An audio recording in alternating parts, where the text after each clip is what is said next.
amigos, colegas, o toda esa gente que le gusta lo que a mí me gusta. La intención fundamental es transmitirle a todos, sobre todo a aquellos que, porque recién se inician o les falta alguna experiencia o uno se ha olvidado de algunos temas, simplificar, hacer fácil lo que realmente es fácil y alejarnos un poco de aquellas cosas, de los cálculos y las medidas exactas que en las antenas, en los sistemas irradiantes, no, o sea, sobre todo para nosotros, los que hacemos la radioafición, no son precisas. ¿Por qué? Porque la longitud va a depender fundamentalmente de la altura o de la distancia de las cosas que la circundan. Una antena de 40 metros, o para la banda de 40 metros, medida en el suelo o sobre un par de sillas, tiene una longitud y podemos medirla en cuanto a la resonancia. Pero esa misma antena, eso mismo, el alambre, el caño, lo que fuere, lo levantamos a 10, 12, 15 metros de altura, que es donde va a funcionar, y eso que parecía que era correcto es corto. ¿Por qué? Porque el efecto de la Tierra, o los árboles cercanos, o en el caso de haber hecho este trabajo en una azotea, el tanque de agua, va a influir en forma determinante con respecto a las posibilidades del ajuste, o sea, la existencia o no de ROE. Ni hablemos de cuando hay una diferencia de superficie debajo de la antena. ¿Cómo? Sí. Aquellas viejas casas que tenían un patio y que por lo general se ponían dos mástiles y le quedaba una parte de la antena sobre el patio y otra parte sobre el techo, medida pero al milímetro, cuando la subíamos tenía ROE. Y lo que aparecía es que le habíamos cerrado al centro. Volvíamos a medirlo, no se había estirado nada, no. La diferencia era que una de las partes estaba lejos del suelo, por lo tanto tenía una longitud corta, y la otra parte estaba cercana al techo, que pues en aquel entonces lo común era zinc, o tanques de agua metálicos o lo que fuere, y entonces era más larga, o sea, se había corrido el centro. Ese tipo de cosas es invisible, pero previsible. Se suma además aquellos detalles de que conectamos un cable coaxil para alimentarlos, eso es lo común, lo lógico, lo de, no sé, un porcentaje elevadísimo, 95%. Y si nos ponemos a reflexionar, la energía viene sobre el cable central. La malla está a masa, no tiene energía.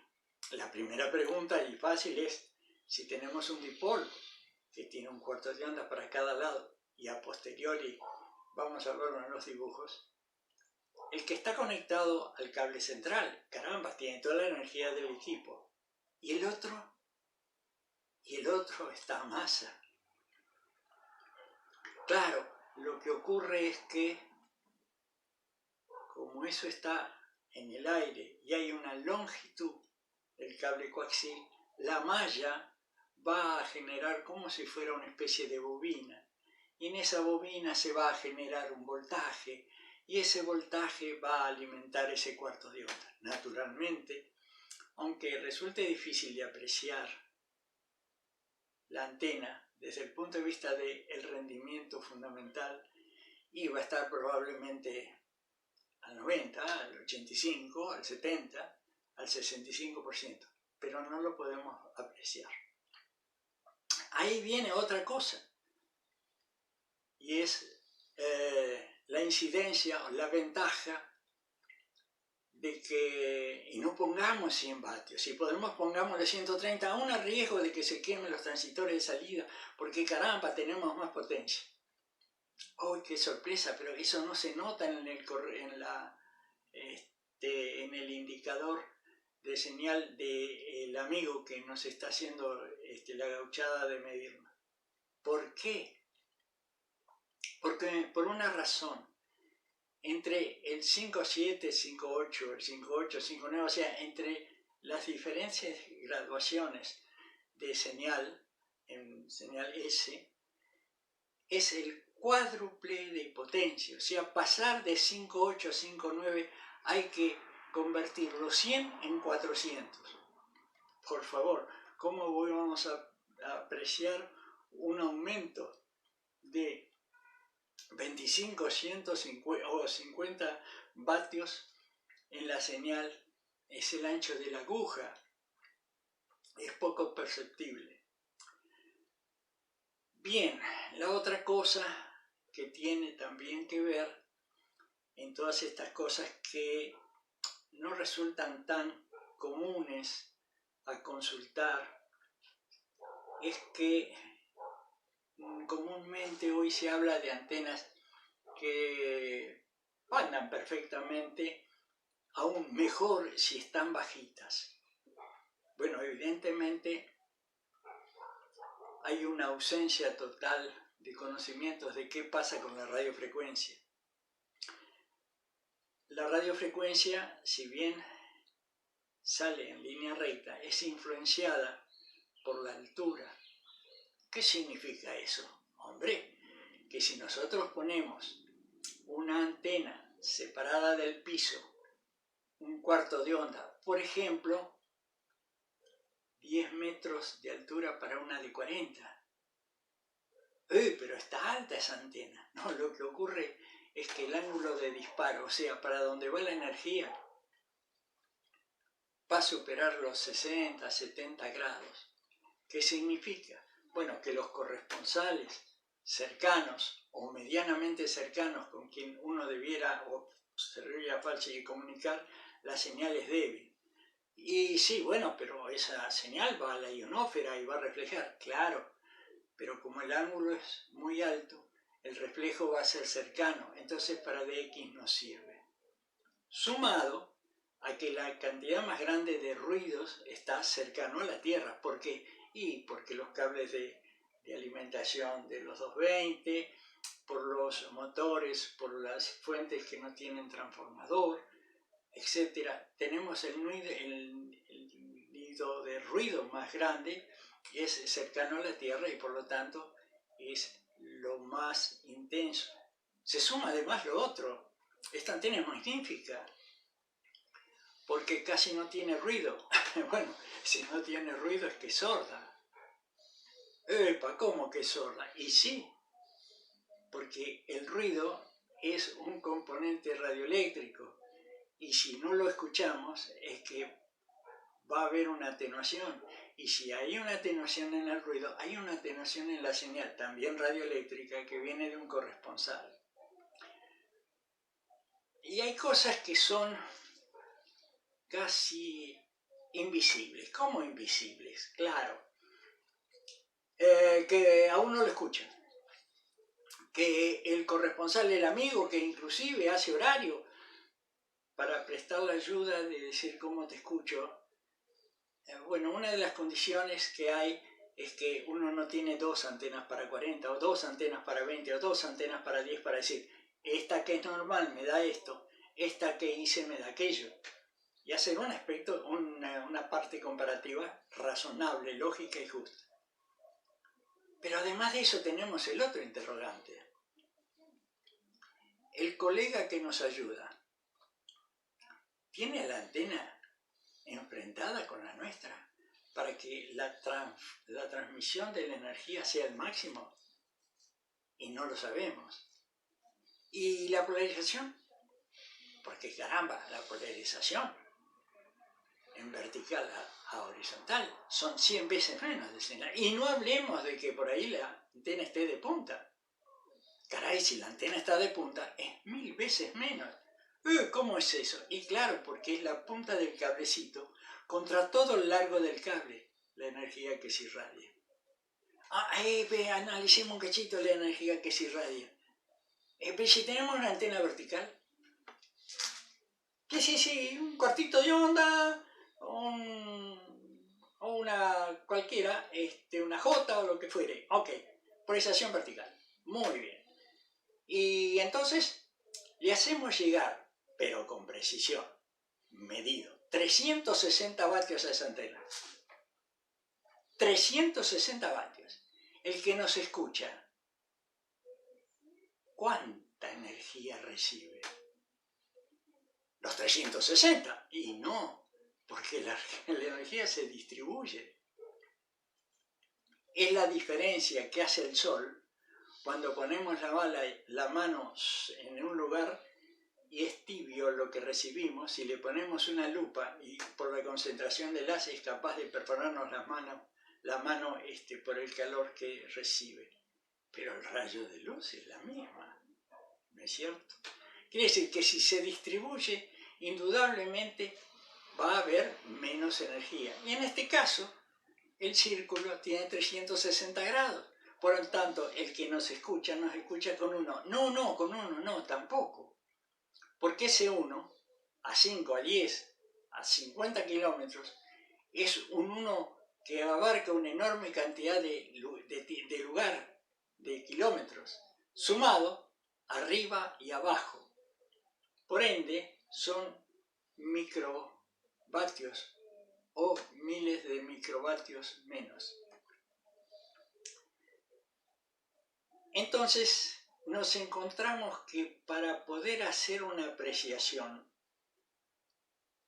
de virtudes, cometemos por lo general el error de manejarnos con los decibeles.